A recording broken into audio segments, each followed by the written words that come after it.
Hello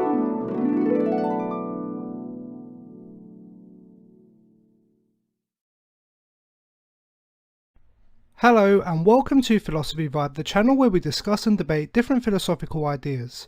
Today we're going to look into the works of Soren Kierkegaard and his idea on the 3 stages of life. Great! Now, Kierkegaard, often regarded as the father of existentialism, claimed that in order for one to develop into their true self, they must pass through the 3 stages of life. These stages were the aesthetic, the ethical, and finally, the religious.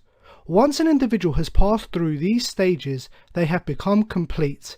They are true and they are aware. Interesting. So what exactly is involved in each stage? Okay, starting with aesthetic. We understand aesthetics to be concerned with art and beauty, but Kierkegaard characterized the aesthetic stage as being solely focused on sense experience. The aesthetic stage for the individual is immersing themselves in pleasure. It is a type of hedonism, looking for anything that will cure one's boredom, to bring excitement and delight into their lives. But at the same time, it is self-serving. It is devoid of any deeper meaning.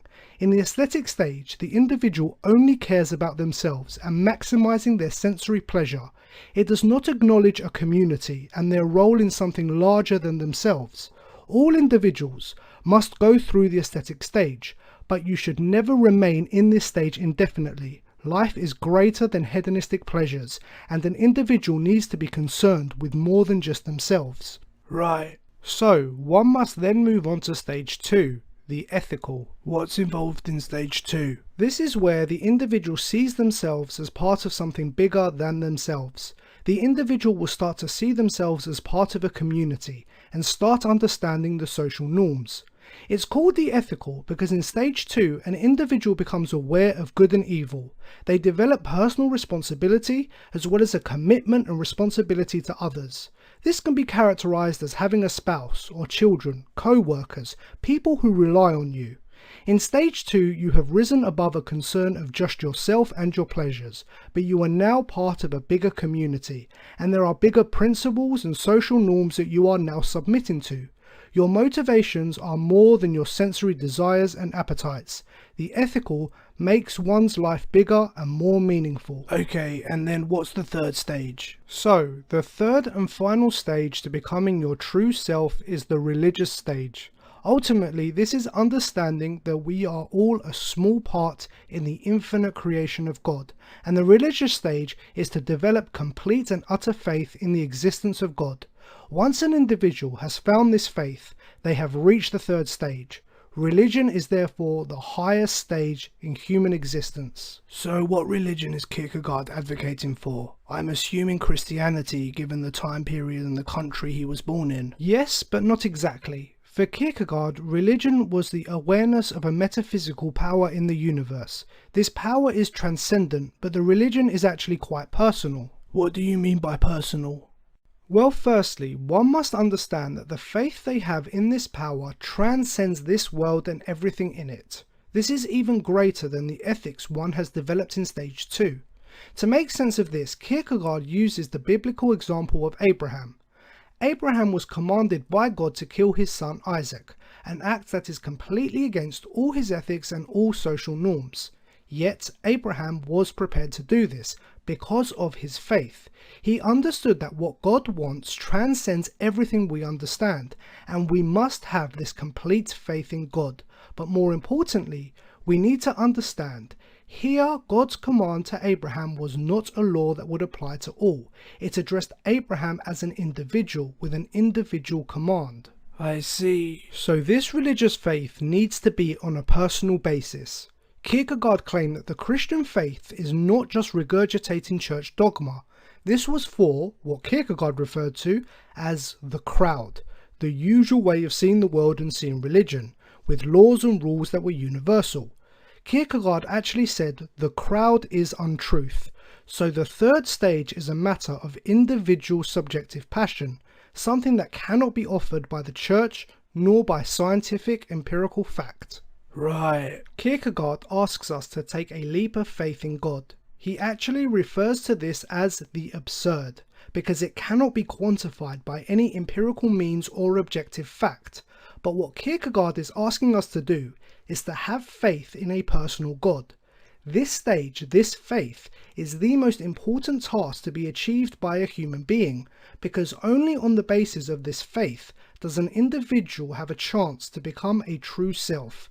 And so here is where Kierkegaard created the famous existential idea that subjectivity is truth, and the single individual is higher than the universal. Yes, I understand. So then, the third and final stage to becoming your true self is faith in the absurd. Have faith in the higher metaphysical existence of God.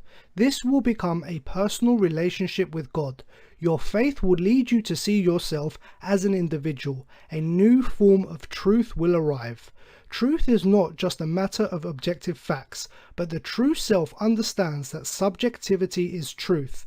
This will lead one to look inward, to distance themselves from the crowd and become an individual, to become their true self. This is a fascinating theory, and I can really understand where Kierkegaard is coming from. I see the three stages mirrored in everyday life all the time. When we are young, we are immersed in the aesthetic stage. We want to play with friends, we want to go out, we want to party.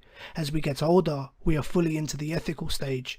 Many people will get jobs, they will get married, they will start a family, they will get a mortgage. Here they develop responsibilities, they develop principles, they follow the law and social norms, and they immerse themselves in a wider community. Yes. And then, as we get really old, we start to really think about our mortality. We will take death a lot more seriously and may look for comfort in religion or spirituality. Exactly. It is a very common path for people. But some issues I have. Firstly, it seems the three stages are not applicable for atheists, as you need to develop faith in a deity.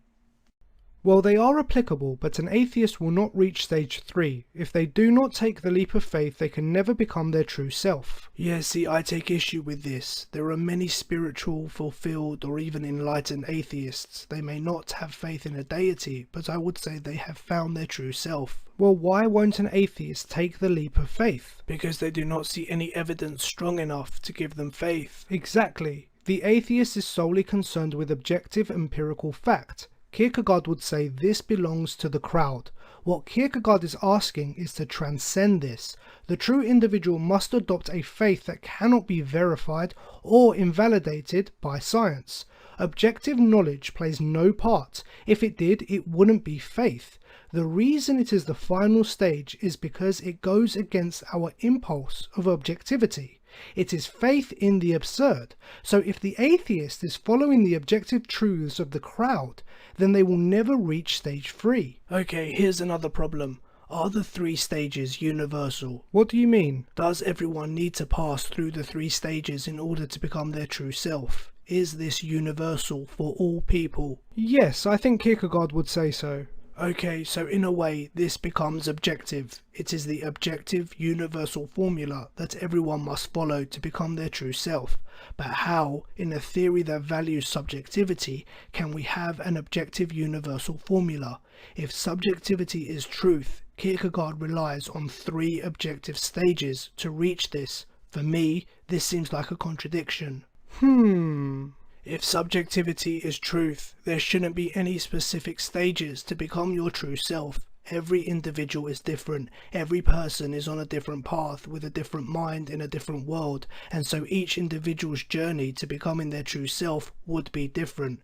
If we are really to value subjectivity as truth, we cannot quantify the path to truth. It would be impossible, as it would be different for each person. So either subjectivity is truth, or the 3 stages are the universal formula, but not both. Interesting point.